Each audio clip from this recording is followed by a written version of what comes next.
This video provides an introduction to the Q-Skills Six Sigma module. Q-Skills is a self-paced e-learning product designed for people of any skill level from any industry. We'll start by looking at the Q-Skills menu, and from this we'll select the Introduction to Six Sigma. We'll see here that there's two means of moving through the training course. We can either go through as an unskilled user by clicking on successive pages, or we can drill down and get more information if we're a more skilled user. What we're going to do here is just click Next Page, and that takes us on. Six Sigma is a way of checking quality by counting defects, and this is the fundamental behind Six Sigma.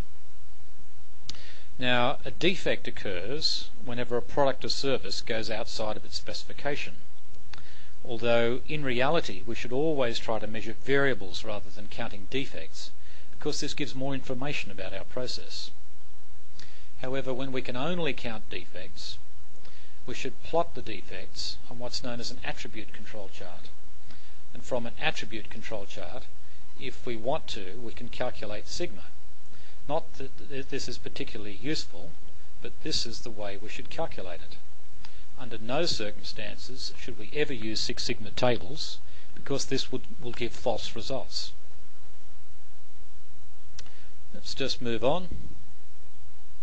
Six Sigma sets a target for quality, and that target is based on a specific level of defects. And the way Six Sigma does this is by broadening specification limits so that defect levels are reduced. But this can only happen if the process is predictable. If the process is not predictable, any number of defects may occur, no matter where the specification has been set. Now, the way in which we determine whether or not a process is predictable is by using what's called a control chart.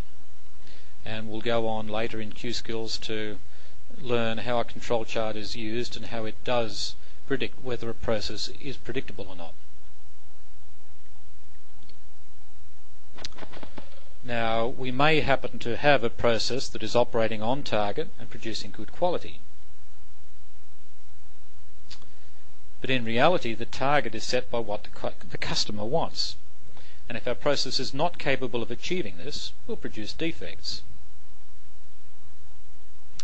Of course, the way we monitor the process, the way we monitor the voice of the process, is using a control chart. And there's often a lot of confusion around this, but there is no such thing as a Six Sigma control chart. Control charts always use 3 sigma limits.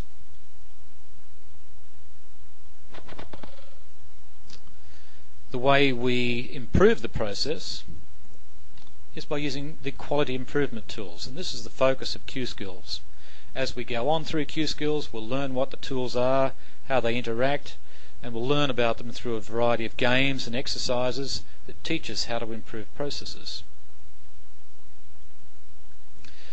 Part of Six Sigma theory is that all processes drift over time by 1.5 sigma. Now, this is absolute nonsense. If such drifts do occur, defects will be produced, because the process won't be in control and it won't be predictable. If the process is not predictable, anything can happen. In reality, if processes are well managed, drifts will not occur, and you can maintain good quality. As a result, what is much more important than counting defects is to measure variation, keep the process on target, and to reduce variation. And the way we do that is by plotting data on control charts. And as I mentioned, we'll be learning more about them later. So, provided that we do maintain processes on target and we do reduce variation, we'll end up with happy customers. Counting defects was the traditional view of quality, going back 50 years or so. It was what was referred to as quality assurance. What is much more important is to keep processes on target and to reduce variation. We see what's happened here as each section is completed. We're taken up to the flashing green arrow, and we can click that and move on with the next topic.